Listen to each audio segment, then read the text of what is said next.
योग के 3 प्रमाण। नमस्ते।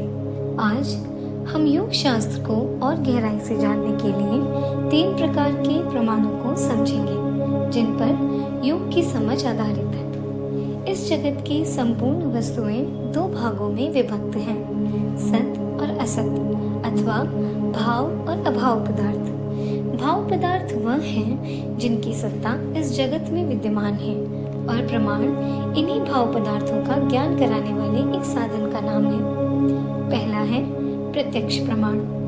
आत्मा, इंद्रिय और मन के संयोग से जो ज्ञान होता है उसे प्रत्यक्ष ज्ञान कहते हैं। जैसे कि आंखों के द्वारा देखना, नासिका के द्वारा गंध को ग्रहण करना, त्वचा के द्वारा स्पर्श करना, कानों के द्वारा सुनना तथा जिह्वा के द्वारा रस का अनुभव करना।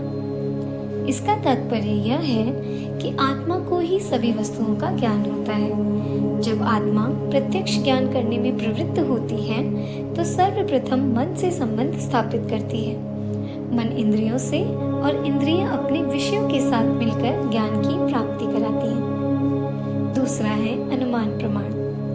अनुमान प्रमाण वह है जो हमें इंद्रियों से प्राप्त अनुभवों के आधार पर निष्कर्ष निकालने की क्षमता देता है और यह प्रमाण हमें तीनों कालों का ज्ञान कराने में सहायक होता है। जैसे कि वर्तमान काल में धुएं को देखकर अग्नि का अनुमान होना, फल को देखकर अतीत काल में मौजूद बीज का अनुमान होना या बीज को देखकर भविष्य काल में उगने वाले पौधे या फल का अनुमान होना।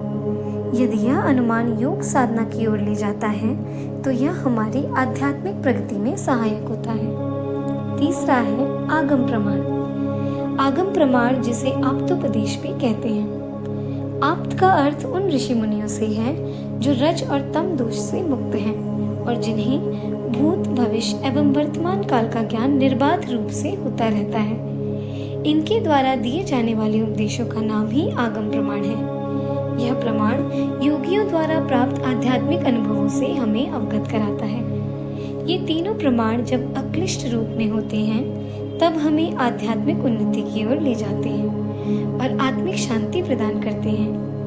योग के माध्यम से इन ज्ञानों को समझना और अपनाना हमें सच्चे सुख की ओर ले जा सकता है।